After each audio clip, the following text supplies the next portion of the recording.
बच्चों की बीमारियों को लेकर समाज में बहुत सारे अंधविश्वास काफ़ी समय से प्रचलित हैं, पुराने समय से प्रचलित हैं।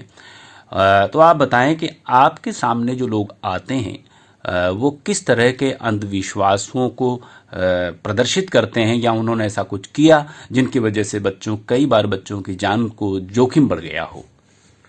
इसमें जो हाड़ौती क्षेत्र में जो सबसे ज्यादा हमारे पास आते हैं, एक तो जो हर्निया जिसको मैंने बताया जी, अंडकोश में फुलाव होता है, तो उसमें एक तो गोसा होता है जिसमें पानी भर जाता है, हाइड्रोसील होता है, एक होता है हर्निया जिसमें डिफेक्ट होता है, अंदर आंतें बाहर आ जाती हैं। तो दोनों देखने में बिल्कुल एक से लगते हैं ये बीमारियां। और इसके लिए जो काफी जो गलत धारणा है, वो कान में बाली पहना देते हैं, कान छिदवा करके। हम तो मरीज को देखते ही पहचान जाते हैं इसका हर्निया होगा। कान में ऊपर की तरफ बाली पहना हुआ अगर मरीज आ रहा है, अच्छा, तो वो 90% चांस है कि उसके हर्निया होगा। अब उसमें क्या होता है कि जैसे हाइड्रोसील मैंने बताया जिसमें पानी भरता है, वो 1 साल तक कई बच्चों में अपने आप ठीक हो जाता है, उसमें कुछ भी इलाज की जरूरत नहीं होती है।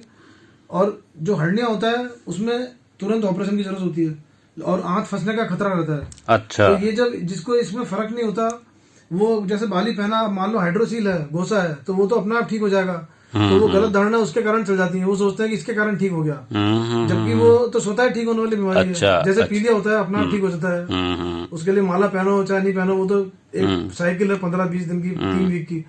इसी तरह से ये हर्निया जो होता है उसमें इलाज की जरूरत होती है, ऑपरेशन की। अच्छा।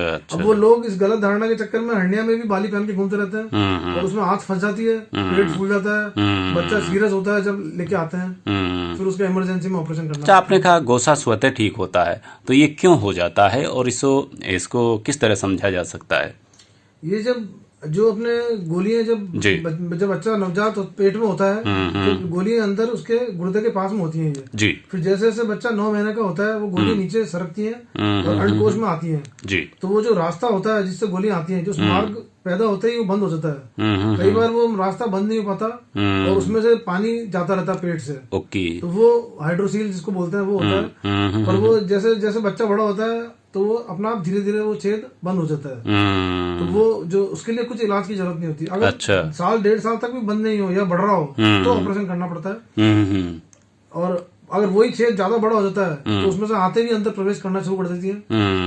वो रिस्की होता है, उसमें फिर ऑपरेशन करना पड़ता है, क्योंकि वो आंत अगर फंस गई तो जानलेवा हो जाता है। अच्छा, एक हमने पुराने समय में देखा था कि कुछ बीमारियों के लिए ग्रामीण क्षेत्र के लोग डाह लगाना, चांचवा देना, ये सारी चीजें पहले होती थी।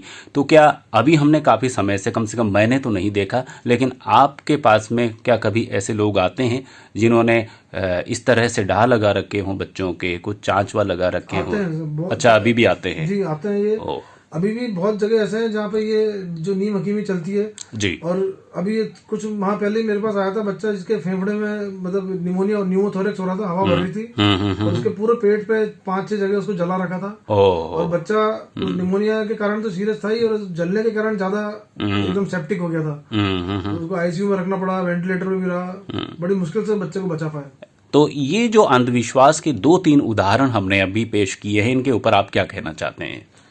इसका यही कहना चाहता हूँ कि अब आजकल हर जगह सुविधा उपलब्ध है, चिकित्सक वहाँ पे पड़े जो हैं, आप समय पर जो भी इलाज हो, जो भी आपके पास में चिकित्सालय है, अस्पताल में, वहाँ पे आप जाकर के सलाह लें, वो आपको सही मार्गदर्शन देंगे। नीम हकीमों के चक्कर में नहीं पड़ना चाहिए। कई बार जो सस्ता इलाज होता है वो बहुत महंगा साबित हो जाता है।